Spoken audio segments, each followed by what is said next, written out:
은혜성산교회 김한기 목사입니다. 우리는 세상을 살아가면서 너무 심약할 때가 많습니다. 그래서 이 세상 삶을 통해서 신앙훈련이 필요합니다. 그럴 때 하나님의 뜻이 무엇인가를 알 수가 있습니다. 오늘은 신앙의 훈련을 알아보도록 하겠습니다.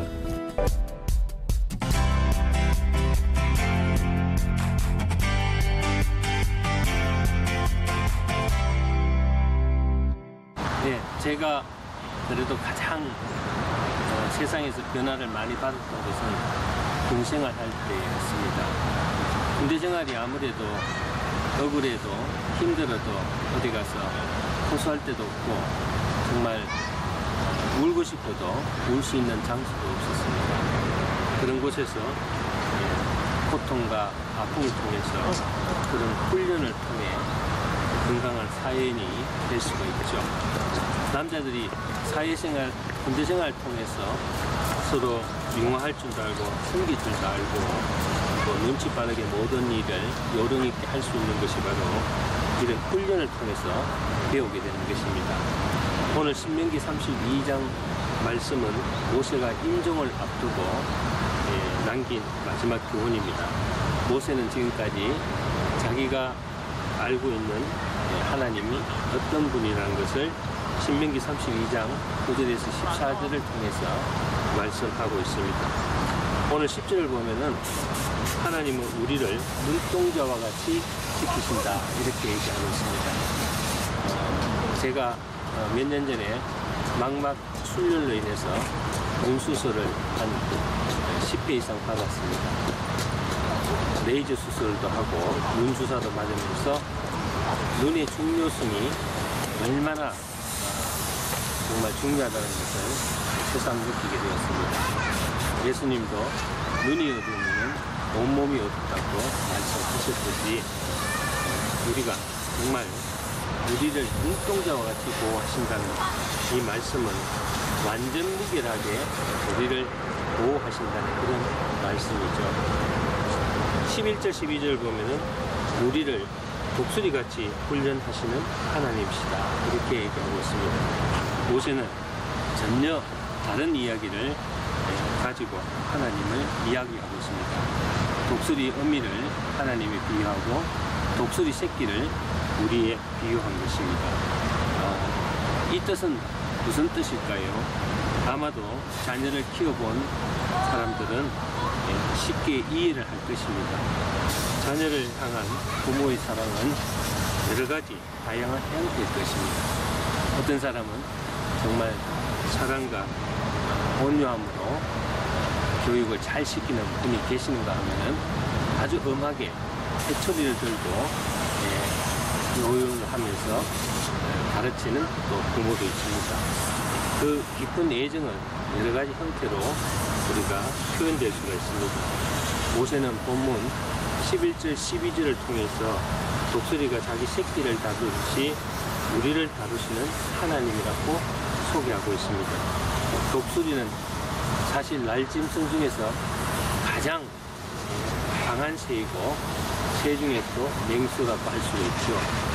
이런 훈련이 되어 있지 않으면 강하게 생존할 수 없다는 것을 우리는 잘 알 수 있습니다. 그래서 독수리가 아주 벼랑 끝이나 또 아주 높은 그런 절벽에다가 집을 짓고 날마다 아무 걱정 없이 독수리가 어느 정도 클 때까지 잘 양육을 한다고 합니다. 그런데 어느 날 독수리 어미가 마음이 변해서 새끼가 포근한 그 보금자리에 있을 때 날개를 퍼덕이면서 독수리 새끼를 밖으로 내쫓는다고 합니다. 제가 동물의 왕국을 보니까 독수리가 집을 지을 때 그냥 나뭇가지를 물고 와서 짓는 것이 아니고 가시나무를 가지고 와서 짓고 그 위에 새가죽을 덮고 새털로 푹신하게 만든다고 합니다. 그래서 어느 정도 자라게 되면은 날개를 퍼덕이면서 그 푹신한 쿠션 밑에 있는 가시나무가 드러나게 만들더라고요. 그러면 이 독수리 새끼들이 우리 안에 있지 못하고 찔려서 아픈 그것 때문에 우리 밖으로 나올 수밖에 없다고 합니다. 그럴 때 독수리 어미가 날개를 쫙 펴면은 독수리 새끼들이 어미의 등에 올라타게 되죠. 그러면은 어미가 독수리 새끼가 올라타는 그 순간 하늘 높이 비상을 하면서 독수리를 새끼를 공중에서 떨어져준다고 합니다. 이 말씀이 바로 11절에서 독수리가 그 보금자리를 어지럽게 한다 이렇게 말씀하고 있습니다. 하나님께서도 우리에게 이렇게 다스릴 때가 있습니다. 그 이유는 성숙한 그리스도인으로서 믿음의 날개를 높이 달고 날 수 있도록 하기 위함입니다. 어느 날 갑자기 잘 되던 사업장에 이상이 생기고 또한 건강에 이상이 생기는 이유는 무엇입니까? 하나님이 우리를 강하게 훈련시키기 위해서 또 하나님이 날개로 그 보금자리를 어지럽히신다고 하는 것입니다. 독수리 새끼가 하늘에서 떨어질 때 어떻게 하겠습니까? 떨어지면서 아주 놀라서 정말 죽을 듯이 엄마 나 죽는다 하면서 날개를 있는 힘대로 다 혼신의 힘을 다해서 버덕거릴 겁니다. 그렇게 해서 날게 되는 것입니다. 그렇습니다.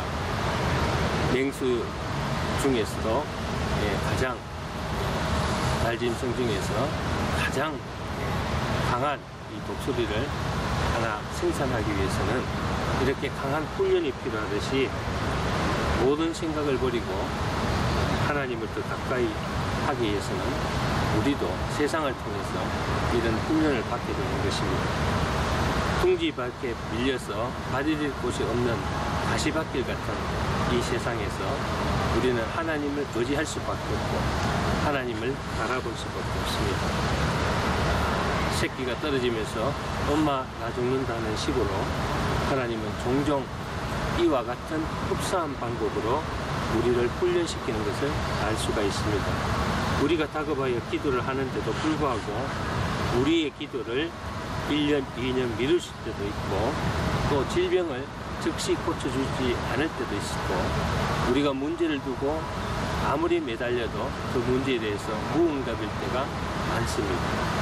그럴 때 우리는 정말 죽겠다는 소리를 많이 하게 되고 독수리 새끼가 엄마 나 죽는다는 식으로 하나님 정말 죽을 것 같습니다.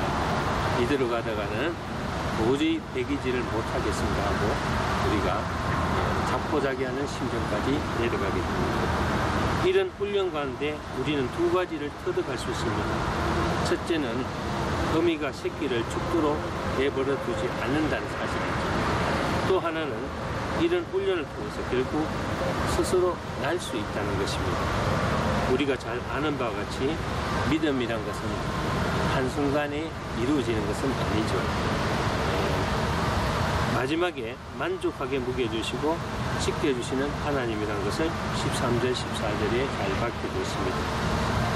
모세가 하나님이 이렇게 훈련을 시키시는 목적이 무엇이냐 하는 것입니다.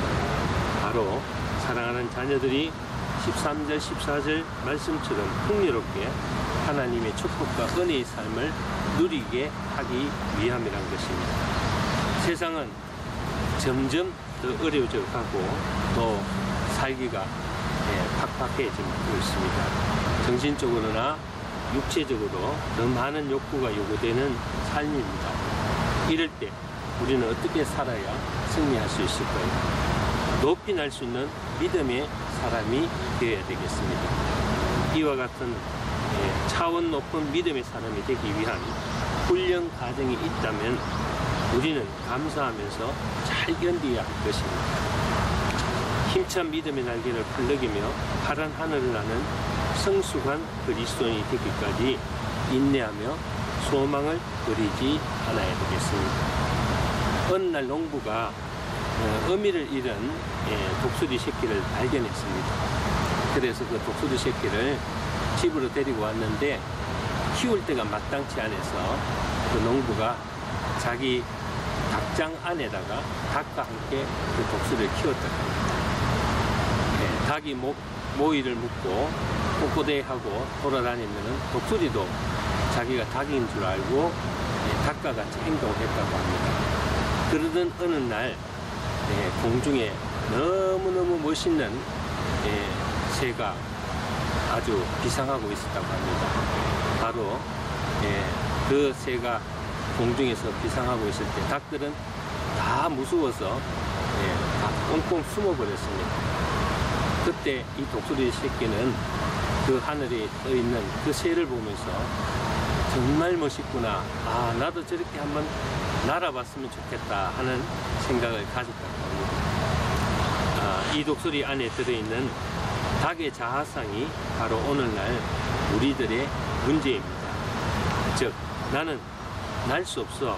나는 닭이야 하는 그런 열등감 때문입니다. 이제 여러분들도 믿음의 날개를 멋지게 피고 하늘을 훨훨 날 수 있는 그런 믿음의 사람이 되기를 바랍니다.